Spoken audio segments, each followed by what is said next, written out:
This morning, we have a special presentation by Sean Emmons, and I'm going to let him tell you what's going on. Thank you.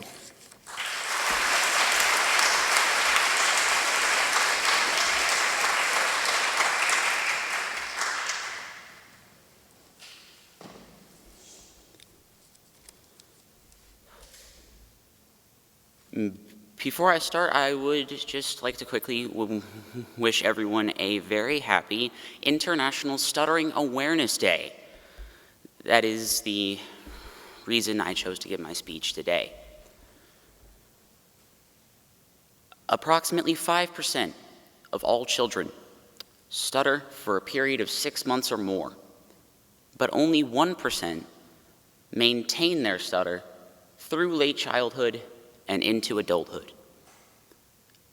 I am part of that 1%. But I am in excellent company. King George VI, Winston Churchill, Thomas Jefferson, and Charles Darwin, to name a few. I have stuttered for as long as I can remember.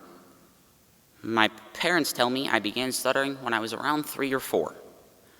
I started speech therapy in 3rd grade. And I continued through 5th grade until I chose to quit because I didn't really think it was helping me anymore. I fared well through elementary school. It wasn't until middle school that my stutter began to have a noticeable impact on my academic and social life. The academic impact wasn't so bad, but as I'm sure many of you know, preteens can be ruthless, especially when they are dealing with things they don't understand.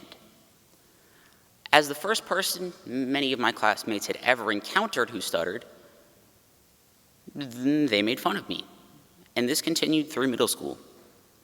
As most kids who stutter do, I spent most of that time wishing that my stutter would magically disappear. The summer after 8th grade, I had a series of sleepless nights that produced a moment of clarity. I realized that if I wanted my speech to improve, I would have to dedicate countless hours to real, hardcore speech therapy.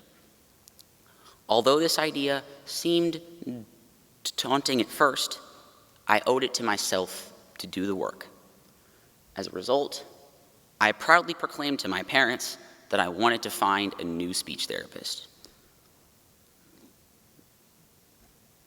Little did I know the magnitude of my choice or how this would change my future. Since then, up until about a few months ago, I have worked with my therapist once a week, and I have done homework in between appointments. Before we started, I took a test that evaluated the severity of my stutter, and it was considered moderate to severe.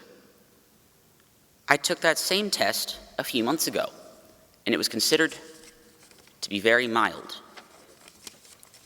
The years of weekly work made this possible. And now, my speech is not only exponentially better, but I am also far more confident in my speaking ability, which is just as important.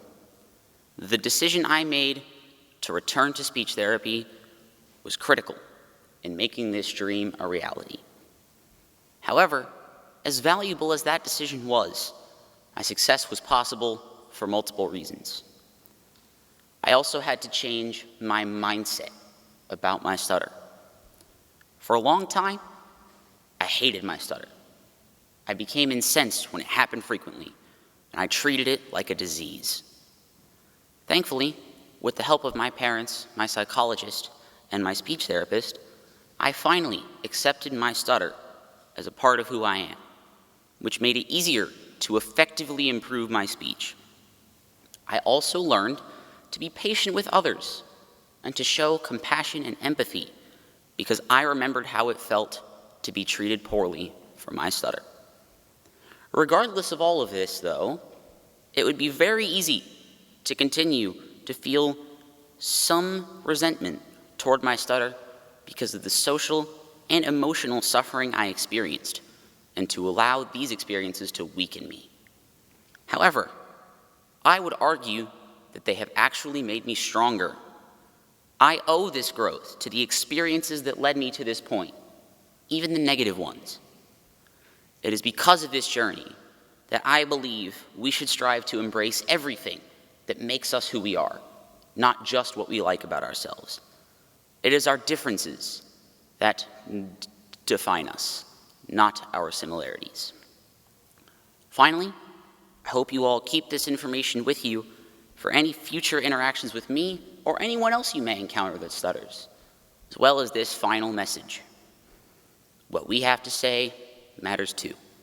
We just take a bit longer to say it sometimes. Thank you.